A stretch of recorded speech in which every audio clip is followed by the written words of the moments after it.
Labadiena, Mindaugas Šeplikas, Dangaus žiedų bitynas. Šiandieną turime rugpjūčio pačią pabaigą ir tokiu metu aš tikrinu savo biteles, ar jos prisinešė pakankamai medaus žiemai. Konkrečiai žiūriu spiečius, nes spiečiai ne visada prisineša medaus žiemai, tai skiriu ypatingą dėmesį jiems ir dabar žiūriu. Ir vienas iš žiūrovų paprašė pafilmuoti, kaip yra atliekamas OM namuko priežiūra, kaip atliekama bičių šitame namukė, nes konstrukcija labai įdomi ir vat, kaip tos bitelės yra prižiūrimos. Tai va dabar konkrečiai žiūriu viršų ir galima eit parodysi. Čia vat yra tokios kopetėlės, kuriuom reiškiasi užlipi į viršų. Va čia tokia platforma, atsistoji, šiaip patogu, pasikeli stogą, ant stogo uždedu tokią paklodę didelę, kad bitės neskristų tiesiai į tą stogą, nes po to ten, kol iškrapštėjas, tai praeina laiko. Tai geriau va taip užsidengi stogiuką ir visos bitės praskrenda pro šalį ir tada viskas vyksta daug greičiau. Na ir ką, ir lipam pasižiūrėsim į antrą aukštą, kaip reiškia šita tos bitutės yra apžiūrimos.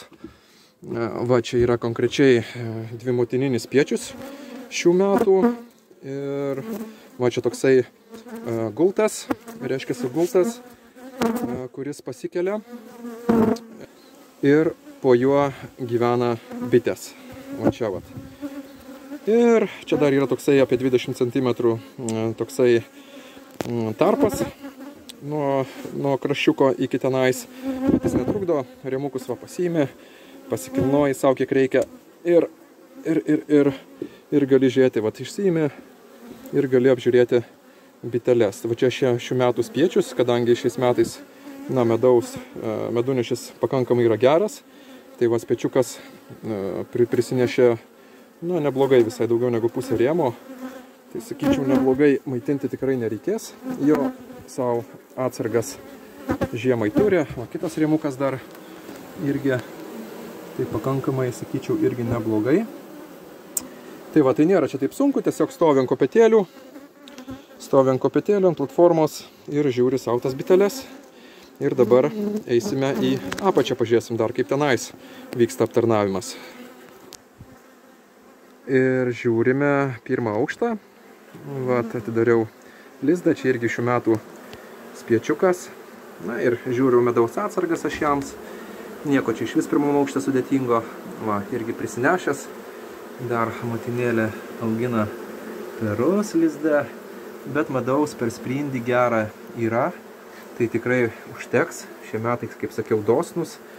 Tai va taip ir vyksta OM namuko bičių patikra. Na, gal sudėtingiau truputėlį antram aukšte. Bet pirmam tai nieko tokio. Vat, OM namukas. Biteles ruošiu žiemai. Vat, kaip ruošiu, jos pačios ruošiasi iš tikrųjų. Ne, aš ruošiu, bet jos pačios ruošiasi. Ten sujungiau, čia buvo dvi motinėlės. Tai dabar padariau vieną įėjimą, nes rudenį reikia siaurinti lakas, kad nevyktų vagiliavimas. Tai padariau vieną laką, dabar aišku 30 laipsnių šilumos, tai atidariau pilnai, o po to sumažinsiu ją per kelias biteles. Na va tai va ir čia irgi po dvi motinėlės, dvi šeimos apačioj ir dvi motinėlės, viena šeima viršujo, žiemoti greičiausiai jungsiu. Šeimas kartu darysiu kartu, kad apačioje irgi gautųsi viena didelė šeima ir dvi motinėlės irgi vienoj šeimoj žiemos ir pavasarį darysiu dvi motininį startą. Tai va, toks OM namuko apžiūra. Ačiū Jums už dėmesį ir iki.